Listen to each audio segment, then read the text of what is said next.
forever. In his holy name we will get eternal life. Hear me, the one and only Savior. Balemboloza bandongo solo ya meba kwenda kayeko yeko. Obazebi bazuna belana kekete. Nimeno kiemi. Zibuleno makudu. Na bandongo solo yani. Nimeno kiemi. Zibuleno makudu. Na bandongo solo yani. Libulukungo ndakwaja bitatu meno fulukidi musala saluchani techo chamansuka. Nimeno kiemi. Zibuleno makudu. Na bandongo solo yani. Nimeno kiemi. Zibuleno makudu. Salut à toutes et à tous et bienvenue sur cette tribune spéciale consacrée à Guy-Émile Houphouët-Sétikwabo qui n'est plus à présenter. Mais Guy-Émile Houphouët-Sétikwabo, c'est ce grand homme spirituel, Dieu pour certains et prophète pour d'autres, mais en tout cas, tout le monde s'accorde à dire qu'il est le président de l'association, le président fondateur de l'association de Zolo Amour. Eh bien, c'est de lui que nous parlons parce que, vous savez, on nous dit qu'il serait mort, je préfère conjuguer ce verbe au conditionnel, parce qu'il s'agit là de ceux qui pensent qu'il est bel et bien mort. Et certains, par contre, d'autres, nous disent qu'il ne l'est pas, qu'il est Dieu, et Dieu ne meurt pas. Mais en tout cas, en ce qui nous concerne, nous avions reçu sur ce plateau un monsieur, en tout cas défenseur de la vérité selon laquelle Guy-Émile Houphouët-Sétikwabo serait bel et bien mort physiquement. Cette personne, c'est monsieur Lévin Ziengi, professeur de son état, et prédicateur général adjoint chargé de la formation de tous les prédicateurs de l'association Le Zolo Amour. Bonsoir. Bonsoir, monsieur le journaliste. Comment vous allez? Très bien. Alors, on va parler de Guy-Émile Houphouët-Sétikwabo, de sa mort et de tout ce tralala autour de sa personne. Quels sont vos sentiments sur ce plateau? Oui, je suis très heureux parce que pour dissiper cet équivoque, je me redis nettement, sans embâche, que Guy-Émile Houphouët-Sétikwabo est bel et bien mort. Ça, je crois que c'est un point final là-dessus. Maintenant, peut-être le reste, c'est les conséquences de cette mort. Elles sont heureuses ou malheureuses, ça, c'est à vous de... On aura l'occasion de revenir, mais vous savez, en matière de télévision, l'actualité prime sur tout ce qui peut se faire. Alors, l'actualité de l'association de Zolo Amour, c'est donc la réhabilitation du récépissé 884-83. Vous savez, l'association de Zolo Amour a évolué pendant un bout de temps avec deux récépissés. On nous a parlé du 004 de 2015. Et il y avait donc l'ancien, le vieux récépissé, celui de l'année 83, qui vient d'être réhabilité par le ministère de l'Intérieur. Quelles sont vos impressions par rapport à cette nouvelle? Ben non, elles sont bonnes, c'est tout à fait normal.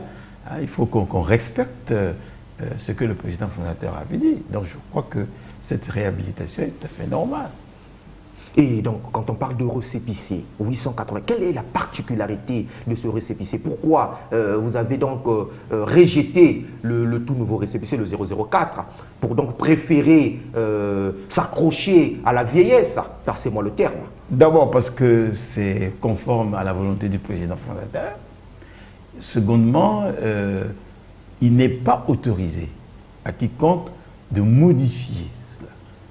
Donc c'est tout à fait normal. Et puis, il s'agit d'une association à caractère spirituel.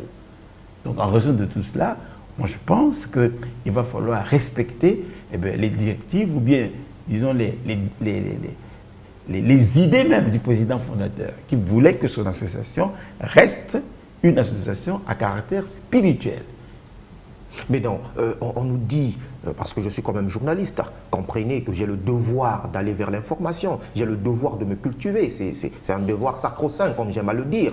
Alors, on nous dit que Lévin Ziengi serait un acteur majeur à l'époque pour donc l'acquisition de ce récépissé-là. Vous pouvez nous faire un bref aperçu de cette épopée, si on peut l'appeler ainsi?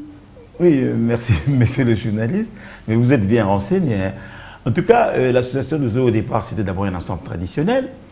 Et comme il y avait un nombre impressionnant des frères et sœurs, on est passé de l'étape A, l'étape de ensemble traditionnel, à association. Mais il fallait quand même préciser que cette association se caractérisait par des frères et sœurs qui appartenaient à plusieurs dénominations. Il y avait les catholiques, les protestants, les salutistes, etc. Si bien qu'au niveau, disons, du ministère de l'Intérieur, il y avait une question qui se posait. Finalement, dans quelle rubrique on va vous mettre? Puisqu'il y a des catholiques parmi vous, des protestants et tout. Et c'est après une longue discussion, on est arrivé à un consensus, dire que c'est une association de bienfaisance, mais à caractère spirituel et non religieux. C'est ce qui a englobé naturellement toutes les dénominations. Bon, évidemment, c'était très difficile d'arriver à ce consensus, mais modestement, je vous dis que le rôle que j'ai joué a été déterminant. Si bien que j'aimerais quand même le dire aujourd'hui, surtout aux Lusolifiés qui ne le savent peut-être pas, et j'ai joué un rôle déterminant dans l'intitulé même du récépissé. Donc on dit association Lusolo Amour OPH, mais association à caractère spirituel. C'est moi, Lévin Zengui, roi David, prédicateur général adjoint, qui ai donné cette appellation et qui ai défendu cette appellation. Qui a ajouté ce qualificatif. Oui, à caractère spirituel pour dissiper, pour faire la différence entre le religieux et le profane. Bon, évidemment, beaucoup de gens peut-être ne le savent pas, c'est peut-être maintenant qu'ils vont l'apprendre. Mais par modestie, je n'ai jamais voulu en parler. Mais comme le problème se pose maintenant, je dis encore et je réitère à tous que l'appellation Association Lusolo Amour à caractère spirituel émane du frère Lévin Zengui, roi David ici, après évidemment une longue discussion avec les autorités de la place. Bon, maintenant, si vous voulez en voir si vous cherchez des preuves, bon, je peux vous les fournir. Les preuves en matière de journalisme, il nous est formellement interdit d'avancer des propos sans pouvoir les corroborer avec la réalité. Mais si vous avez une preuve sur le plateau, c'est une occasion pour nous aussi de brandir cette preuve et de vous rétablir dans vos droits. Bah oui. Voilà. Donc, cabine technique, si vous êtes prêts, on parle le même langage. On est parti dans l'audition donc de ce message audio. Ça, tu connais. Et je vais te chanter une dernière chanson. Oh oui, je savais que c'est là devait marcher. Merci roi David, bravo Yangué. Oh oui, je savais que cela devait m'arriver. À toi et Lévi, roi David. Et moi qui étais dans ça, il n'a parce que bien réussir quand même, ça m'a issu, ça m'a basika, ça m'a kuzawa mikanda ina wafas ngwapi yawe ni association de Moumé Balo la Diaka Namanima. Le retour, notre retour du studio, ne vous inquiétez pas, les téléspectateurs à la cité ont bien suivi le message. Donc, j'ai écouté une voix. Est-ce la voix de Guy Emile Ofoa Seti-Kouabou?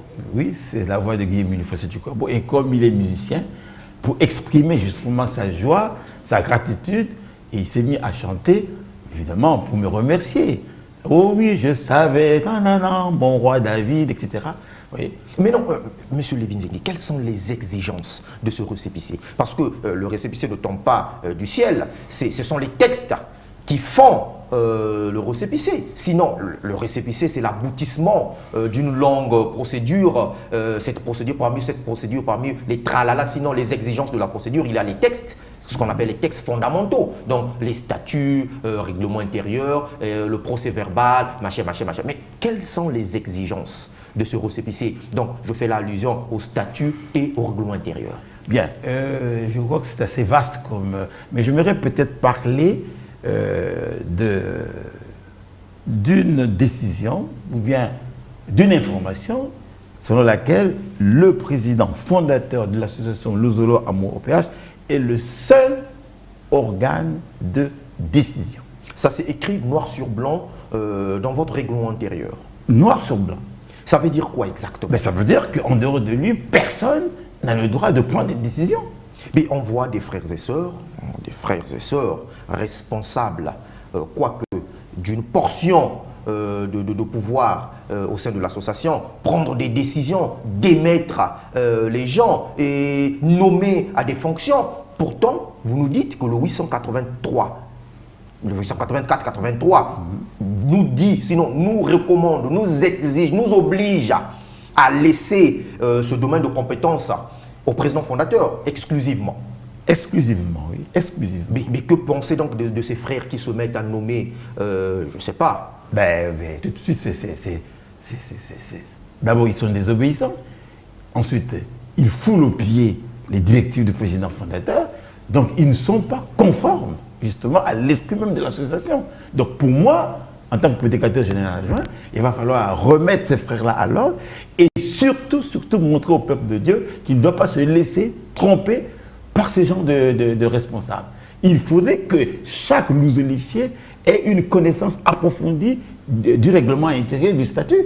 Et c'est ce qui fait que les responsables, certains responsables, les trompent. Moi, je pense que tout lousolifié a ce devoir de revenir à ce document-là. Donc, je réitère qu'il n'y a que le président fondateur de l'association Louzoulou Amour qui est le seul organe de décision. Donc, s'il y a des décisions qui ont été prises jusque-là, ben, ces décisions sont nulles et non avenues. Le président fondateur ne peut pas léguer ce privilège à un tiers. Non, il ne peut pas te demander, bon, mais le roi David, pour 2 ans, tu as le monopole de la décision, décider de qui doit partir et venir voilà, de tel bureau ou tel... Ça n'existe pas, et lui-même, il ne peut pas être en contradiction avec les textes. Il peut être en contradiction avec les textes. Et il a même dit que certains auraient même plus tard l'intention de se faire voter. Justement, j'allais en venir, parce que quelque part, toujours dans nos recherches, dans mes recherches journalistiques, j'arrive quelque part et puis je vois, c'est le peuple qui porte donc à la magistrature suprême, hein, administrativement parlant, un responsable. Je me dis, tiens, ça c'est une bonne chose, c'est la démocratie ça. Non, ça, il est clair lui-même, d'ailleurs je crois qu'il y a une déclaration à ce sujet, il dit, roi David, jamais j'accepterai que l'on puisse procéder à des votes dans mon association. Sinon, ce serait se dérouter, il emploie même le verbe dérouter, ce serait carrément être en dehors des lois et des exigences de l'association. Mais la voix du peuple, c'est la voix de Dieu. Ça veut dire qu'aussi le peuple peut se décider à voter pour un responsable. C'est Dieu qui nomme ce responsable, n'est-ce pas cela? Oui, mais ça n'existe pas dans le statut.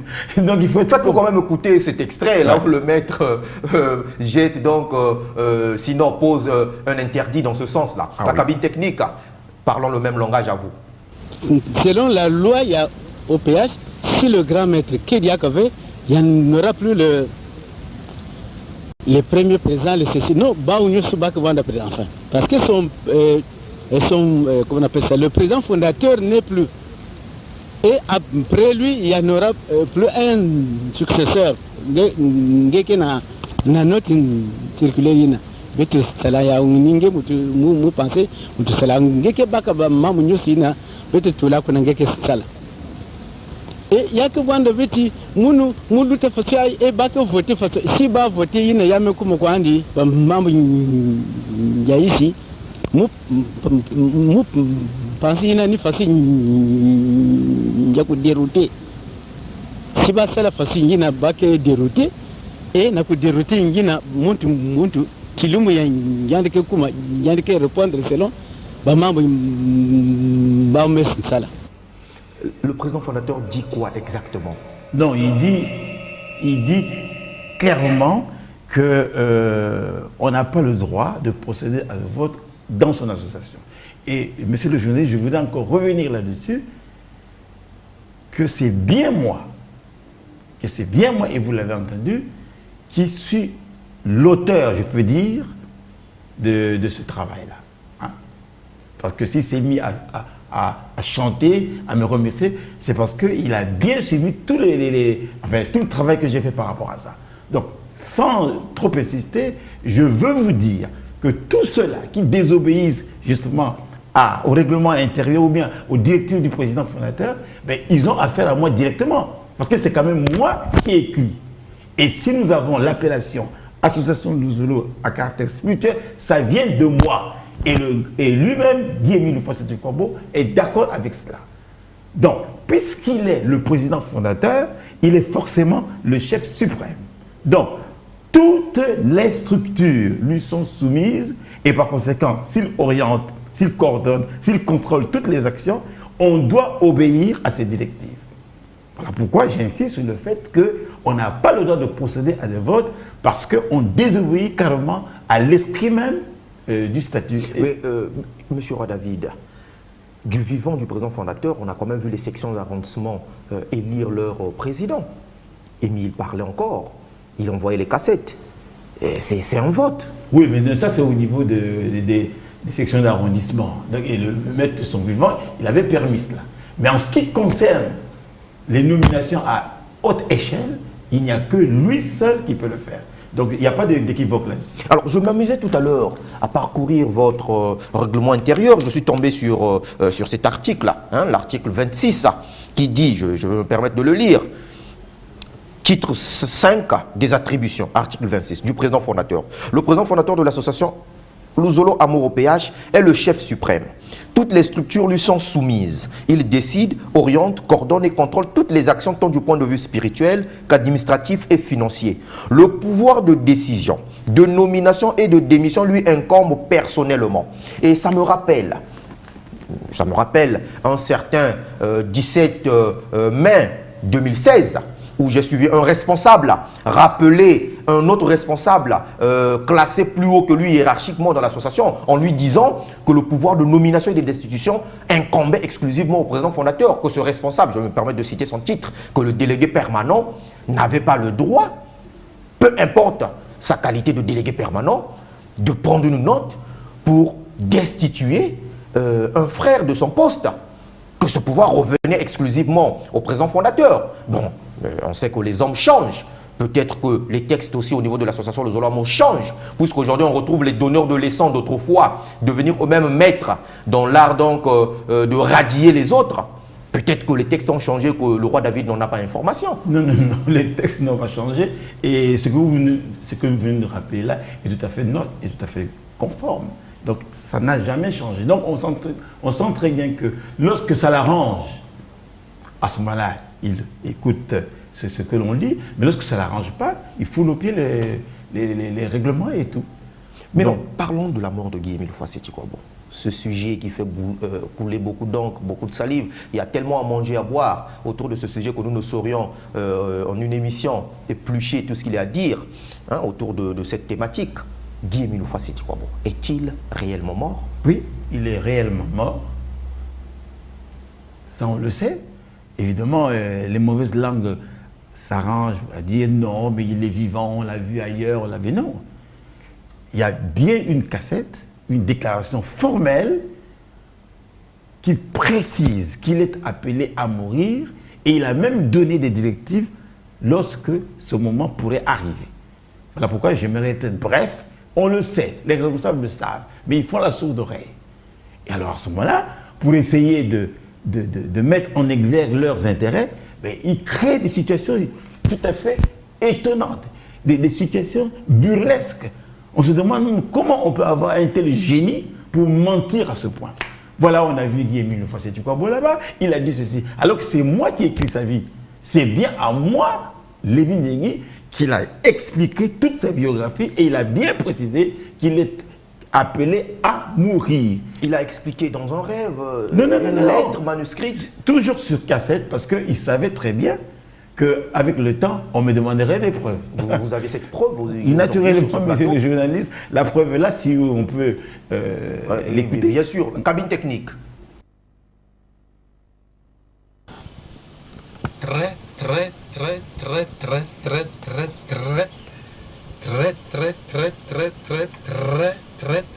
cher ami de cœur, de sang et de l'esprit, mon frère en Christ, Tatangou du double-double, mon journaliste, mon codificateur, mon serfrin, le roi des chansons, et les Bassir, roi David.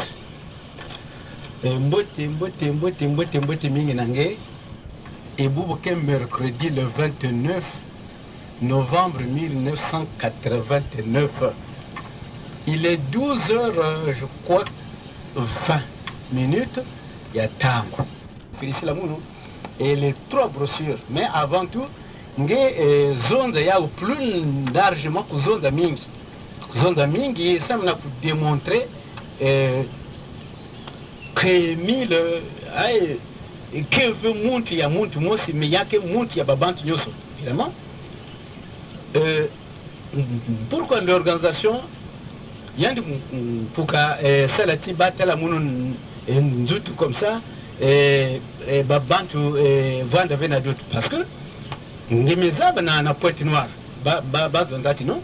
Il n'y a pas que foyer, il faut brûler, bete yoka yandi bete brûler yandi pour que attaquer momo si tela na vie na yandi avant de quoi de poussière c'est ni na mabande ni na ya babante Pointe Noire organisation zonale non au lieu que babante tela ngeve au lieu que bete bakangeve vivant bete que bakangeve façon babante nyosi na ke kuzana na betu sari ngeka kufa pour que batala le corps yangé le corps yangé mais avant enfin beaucoup d'années quoi de génération en génération batala yao parce que tout le monde là voulait que talangé que brûler pour qu'on en parle plus avant de quoi de poussière sur cette idée là il se peut que permettre nangé naku terisa nzutu yangé comme ça babante de bonne volonté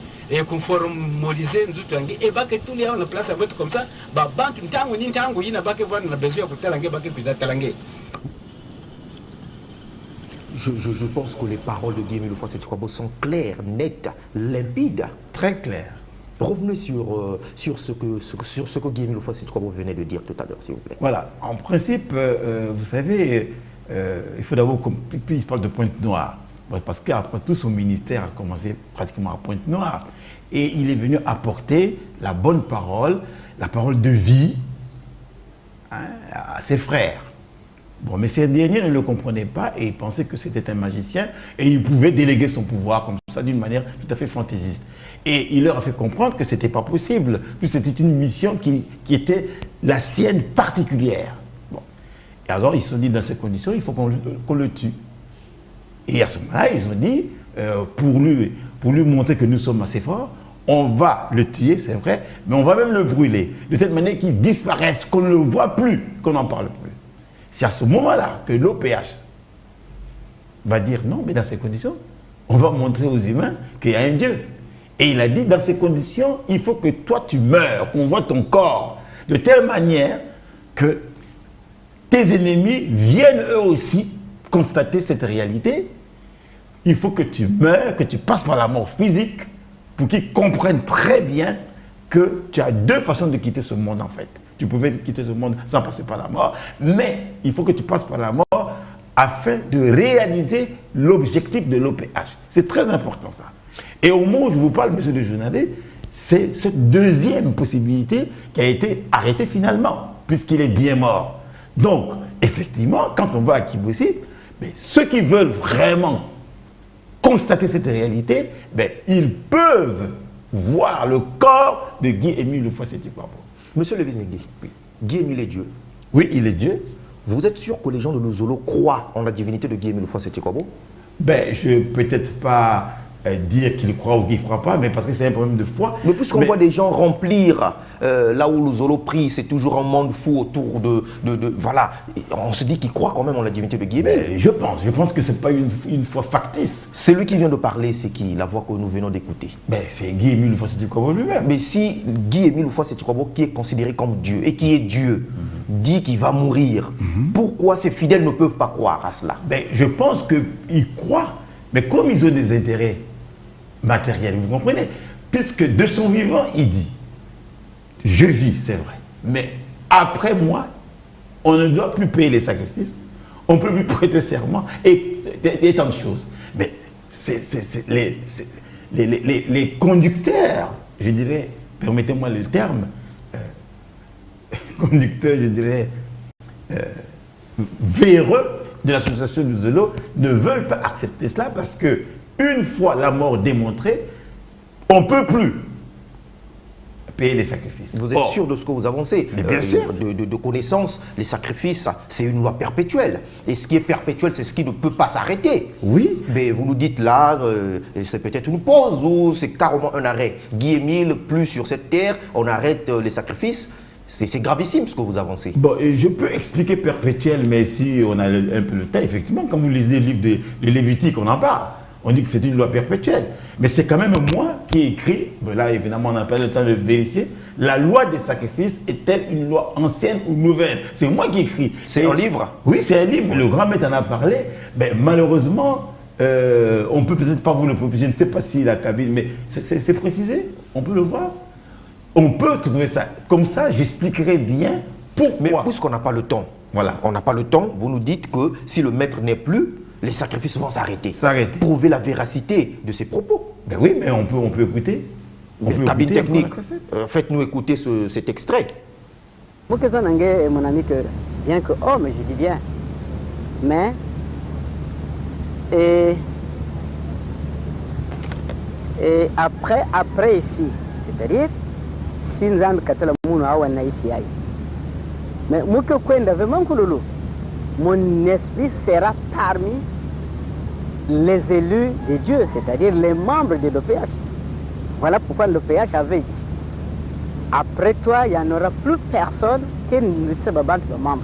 Donc ce n'est que maintenant où l'humanité qui a le privilège de être membre de l'organisation Yabeto.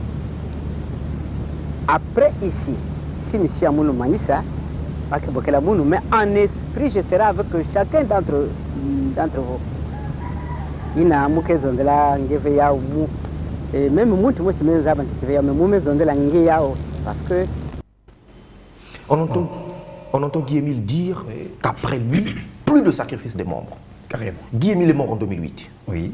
Mais ça fait 10 ans que les gens continuent à payer les sacrifices, à passer membre. Dieu seul sait si les cartes arrivent, parce que, à ma connaissance, quand on passe membre, il y a une carte signée par Guy-Émile Houphouët. C'est quoi bon? Mais Guy-Émile n'est plus. Les responsables savent qu'il n'est plus.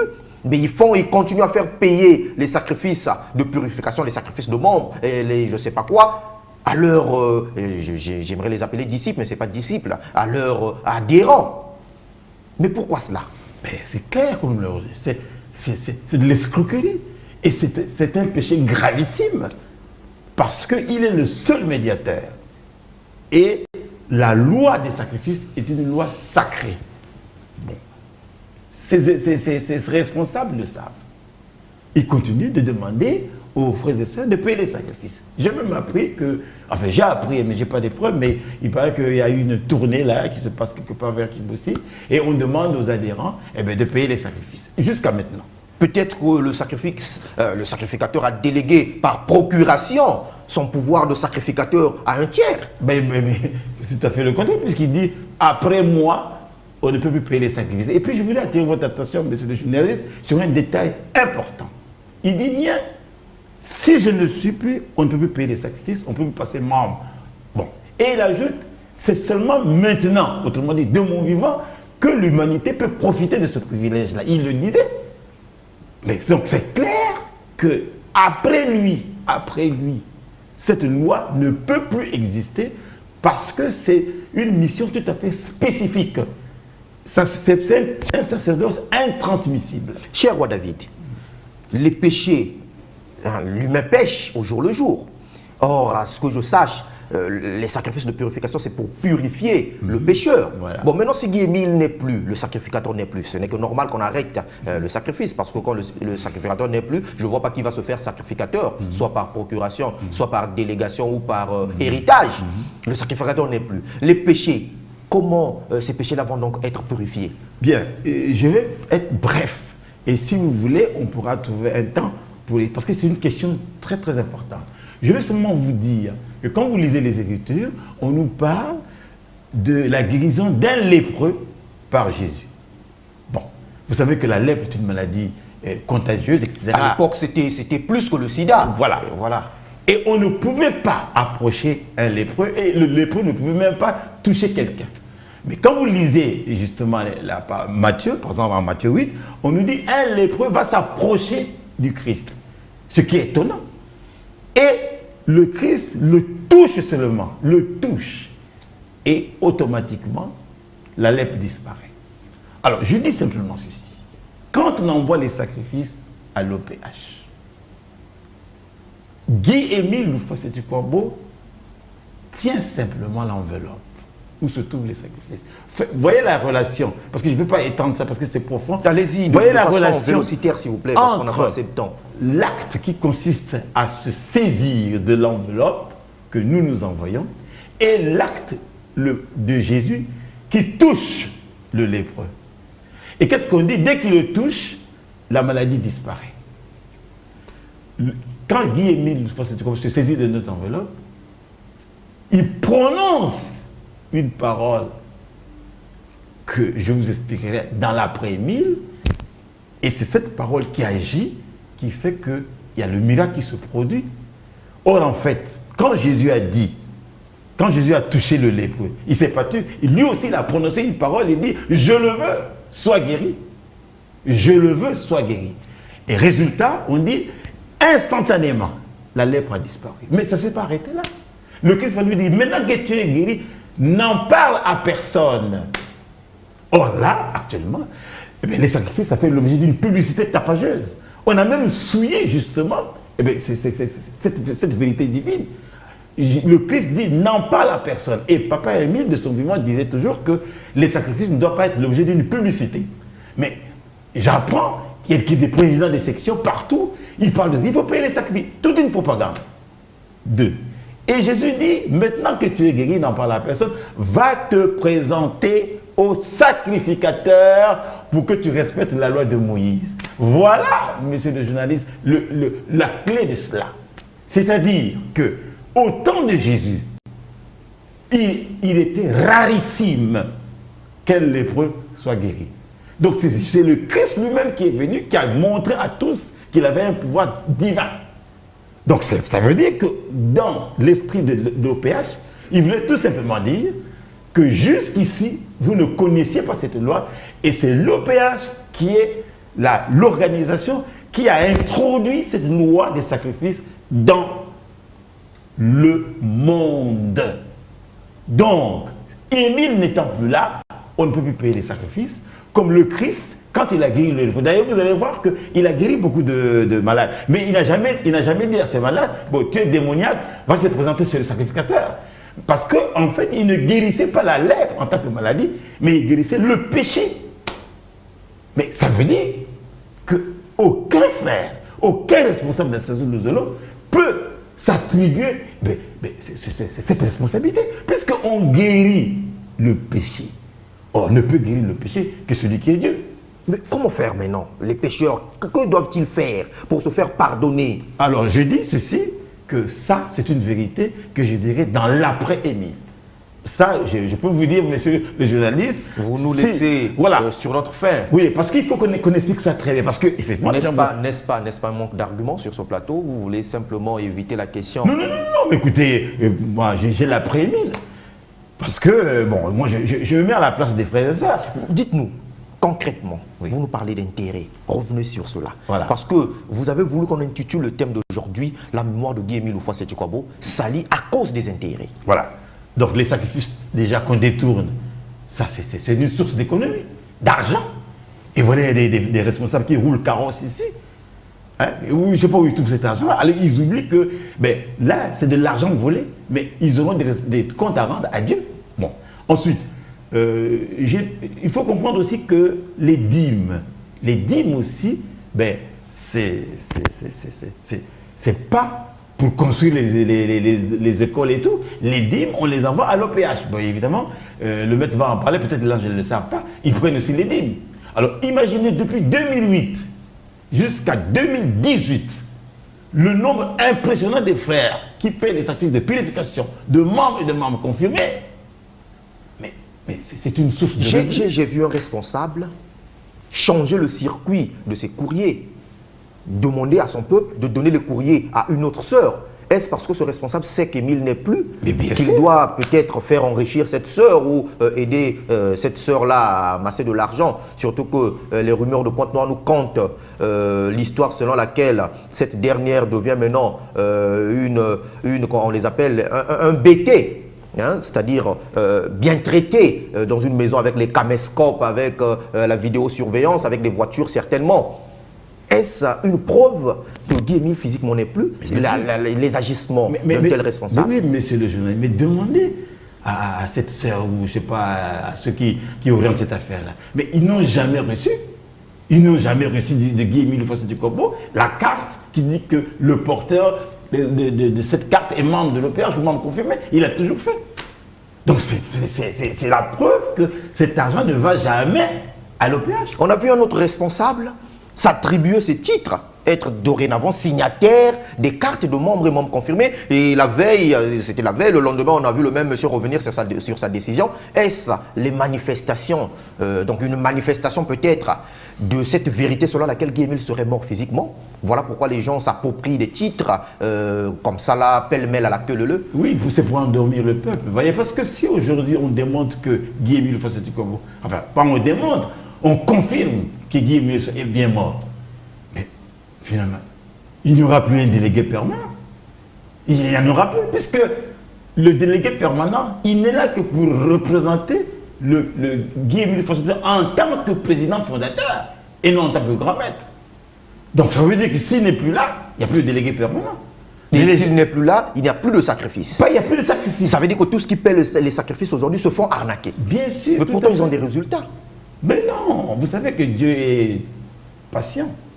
Parce qu'en fait, si on dit qu'après tout, que Dieu, qu'Émile soit mort ou pas, nous continuons à payer nos sacrifices, mais je crois que c'est la patience de Dieu. Hein. Il y a la patience de Dieu parce qu'il y a aussi le peuple de Dieu qui peut-être n'a pas encore compris. Voilà et Dieu se montre patient, voilà. Le temps pour le peuple de comprendre. Voilà. Exceptionnellement, je vais me tourner du côté de la cabine technique. Revenez sur ce message et nous allons chuter dans notre émission. Revenez sur ce message là où Guy-Émile Houphouët-Boigny parle, dit explicitement que quand il ne sera plus là, plus de sacrifices, plus de membres, et puis on va chuter dans cette émission. Mon ami, que bien que homme, je dis bien, mais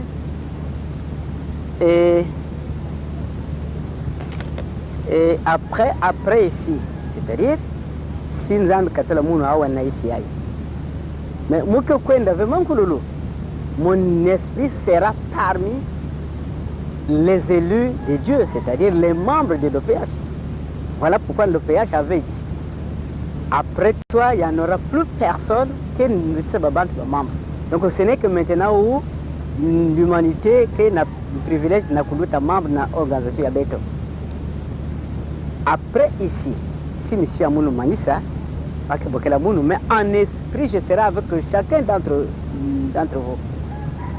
Il y a un peu de la même parce que nous avions écouté peuple de Pointe-Noire, peuple de Brazzaville, puisque nous sommes sur DER TV International. Si vous croyez que Guy-Émile Houphouët-Boigny est Dieu, comme vous nous le chantez à longueur de journée, ben, croyez en la véracité de cette parole. Hein, ne cessez de vous faire arnaquer. Ce n'est pas Lévin Zengi qui a parlé, c'est Guy-Émile Houphouët-Boigny qui a parlé, et je pense qu'on doit respecter cette parole. Lévin Zengi, j'ai l'impression que vous êtes seul. La solitude vous trouble peut-être, vous fait, voilà, vous avez des hallucinations parce que vous êtes seul. Vous nous dites que Guy-Émile Houphouët-Boigny est mort. Dans l'association de Zola, il y a toute une ribambelle, tout un chapelet de responsables. Pourtant, vous êtes le seul qui fait des plateaux télé pour nous dire que Guy-Émile est mort. N'est-ce pas une mauvaise foi? Je ne pense pas, mais je crois que c'est une occasion pour leur demander de venir. Moi, je préfère qu'ils se présentent là et puis qu'on s'explique. Mais ils ne vont pas se présenter puisqu'ils ne partagent pas. Ils ne partagent pas cette évidence, s'il faut l'appeler comme ça. C'est une vérité erronée. C'est même pas une vérité, ça. Mais non, mais parce que justement, s'ils veulent défendre la cause de leur grand maître, soit disant qu'il est vivant, mais c'est l'occasion. C'est l'occasion de le faire. Donc, ils le font sciemment. Parce qu'ils n'ont pas de preuves. Ils n'ont pas de preuves. D'ailleurs, de toute façon, même quand vous entendez le grand maître dire « Je n'irai pas Mankoulou, quoi ne veut pour toujours », et il dit « Mon esprit sera sur chacun de vous. Mais il n'y a qu'un Dieu qui peut le dire. J'ai jamais vu un humain, même si c'est un charismatique, dire voilà, moi je vais partir, mais mon esprit sera sur tous les membres. Mais c'est la preuve manifeste qu'en lui, il y a les deux natures. La nature humaine, il peut passer par la mort, mais il reste Dieu, puisqu'il dit je ne vais pas pour toujours, mon esprit va sillonner et je serai sur chacun d'entre vous. Mais enfin, qu'on réfléchisse un tout petit peu. Donc ces gens-là qui volent, qui trompent, qui sachent qu'ils n'ont pas affaire à un être humain, tout simplement, mais ils ont affaire à Dieu. Et comment ils vont s'expliquer? Comment ils vont s'expliquer? Donc moi, je demande à ce que les frères et sœurs ouvrent les yeux et qu'ils prennent leur décision pour dire que vous, responsables, tant que vous n'aurez pas démontré que Guy-Émile Houphouët-Boigny est vivant, nous ne pouvons plus vous suivre. Je suis là, tout le monde sait que Lévi Diégué est à Pointe-Noire, ça fait belle lurette, mais moi j'aimerais qu'il se présente devant moi et qu'il me démontre le contraire. Sinon, c'est des voleurs, c'est des escrocs. Parce qu'il ne peut pas me dire le contraire de Guy-Émile Houphouët-Boigny. Il dit, après moi, on ne peut plus payer. D'ailleurs, du reste, avant, on prêtait serment. Posez-leur la question. Est-ce qu'on prête encore serment? Non, il n'y a pas d'équivoque possible. Et je ne peux pas comprendre, et là je suis vraiment décontenancé de voir que le peuple de Dieu ne peut pas ouvrir les yeux pour prendre position. Il ne faut pas qu'ils disent que seront punis que les responsables. Eux aussi, ils seront punis parce qu'ils ont suffisamment d'éléments pour pouvoir prendre position. Mon peuple meurt faute de connaissances. Mais manque de connaissances, c'est quoi? C'est parce qu'on ne veut pas écouter. Mais aujourd'hui, le peuple préfère écouter un individu qu'écouter la voix du maître. Oui. Le peuple traite même cette parole de Dieu de caduque. Le peuple décrète la caducité en matière d'évangile. On se pose la question entre le peuple et Dieu, qui a le monopole du pouvoir, qui a le marteau du pouvoir, comme on le dit. Mais qu'à cela ne tienne, je pense que nous avons fait notre devoir, moi en tant que journaliste, DRTV en tant que chaîne de télévision, et vous en tant que prédicateur général, au peuple de comprendre où, je reviens sur ça, soit le peuple croit que Guy-Émile Houphouët-Boigny est Dieu, et j'aime cette phrase, c'est une citation, je l'ai même, le journal Panton Mag va sortir d'ici peu, vous allez voir parmi, il y a une rubrique dans ce journal-là, pensée rationnelle, et j'ai même mis cette citation, c'est une citation d'un grand responsable de l'association de Zolamou qui dit, puisque Guy-Émile Houphouët-Boigny est Dieu, donc ce qu'il dit est vrai. Voilà. Et je pense que c'est une très belle phrase. Dans le journal Panton Mag, vous allez, le public de Panton va lire, bien, si Guy-Émile est réellement Dieu pour vous, donc ce qu'il a dit sur sa mort est vrai. Maintenant, on ne voit pas pourquoi vous n'allez pas croire à cela, ou vous ne croyez pas en Guy-Émile Houphouët-Boigny. Et vous voyez, monsieur le journaliste, sans vous couper, ce mensonge est si affreux qu'il provoque les divisions. Il provoque les divisions alors qu'ils savent très bien que pour Guy-Émile Houphouët-Boigny, la devise est claire. Amour sincère du prochain, unité et paix. Or là, on n'est plus dans l'unité, on est dans le désordre. Pourquoi? Mais parce qu'il y a un dysfonctionnement au sein de l'association. Et ceux qui en sont responsables, forcément, ce sont les frères et sœurs qui sont à la tête des structures. Moi, je dis ceci, et c'est pour ça que je suis venu pour qu'il y ait la paix, il y ait l'unité, que les gens reconnaissent leurs erreurs et qu'ils confessent cela pour que la paix revienne. Parce que Émile dit, ça ne sert à rien de faire des fêtes, ça ne sert à rien d'aller au Mont Karikari, la rémission des péchés, à partir du moment où le peuple est divisé. Mais quel est ce Dieu compris là? C'est un Dieu de menteur. Guy-Émile égale unité, paix. Il a même dit dans une de ses déclarations. On va donc finir cette émission avec cette déclaration, cabine technique, à vous, et aussitôt après, on revient pour dire un petit quelque chose et ce sera la fin de cette tribune. Cabine technique. Mon ami, la question, je disais, il y a quelques-uns de Tibet, Moukina, Bandaka Lozolo, il y a des lois, il y a cadre, c'est ne faites jamais le mal à qui que ce soit. Il y a une loi cadre et yandi. Donc, il y a une loi, il faut yandi l'année yao. Si yandi l'année yao veut, bako wanda veut d'accord na yandi. Ngoli mpengezo ndo kwandi mambo mingi mingi. Tetusangie kezo ndo society non. Notre président fondateur, loi cadre ya yandi. Loi cadre ya yandi, c'est et ne faites jamais le mal à qui que ce soit. Aime son prochain comme soi-même. Enfin, Singe Kukakwenda n'a deux autres questions, mais dites seulement que notre président fondateur, Loya Yandi, il y a cadre, la banque Yuske na le Zolo, Yandi que demander qu'il y a un monde qui respecte, il y a un yandi qui katola yandi na luzolo. Parce que yandi, la même Bible, il y a ni yandi chevet, qui demandait yandi mais appliqué très profondément et na yandi aussi. Donc, il y a quelle loi cadre ya yandi. Na babantu nyoske kota na luzolo loi cadre yantete yandi ke pesaka M. Parce qu'il y a ni loi cadre yandi parce qu'il y a qui sambilaka. Bien que bayanka qui sambila mais yandi kusambila yandi yaki patrina. Notre président fondateur loi ya yandi ya cadre yandi ke nakati ntime yandi ke kwa apprendre na yandi ke longisaka na babantu nyoso et l'unité nationale et internationale et la paix. Voilà but yandi niyina. Si vous voyez Luzolo, si tout le monde connaissait Luzolo, bandi zola vanda si bame appliqué et loi ya et kena yandi tête wandi à la lettre aime son prochain sincèrement comme soi-même et avoir l'unité unie yandi l'unité yake préoccupé que yandi obéir. Vous voyez? Si nous avons suivi le fondateur qui a parlé de l'amour sincère du prochain, qui a parlé de l'unité et qui a parlé de l'obéissance. Nous sommes donc au terme de cette tribune. On va revenir, hein, c'est la première tribune que nous faisons sur DER TV International. Nous reviendrons pour la suite. Merci d'avoir été disponible pour nous. Merci d'avoir mis à notre disposition toutes ces preuves qui nous ont éclairés. On se retrouve donc à la prochaine. Bye, et à vous, peuple de Pointe-Noire, peuple de Brazzaville, partout ailleurs, portez-vous bien. On se retrouve à la prochaine occasion. C'était Chris Christé Simba, c'était DER TV, c'était Lévin Zengi, Roi David, et c'était la tribune spéciale sur Guy Emile Foy Setikwabo. On se retrouve à la prochaine. Bye. Name we trust forever. In his holy name we will get eternal life. Guy Emile, the one and only saver. Balembolo za bandongo solo ya meba kwenda kayeko yeko. O bazebi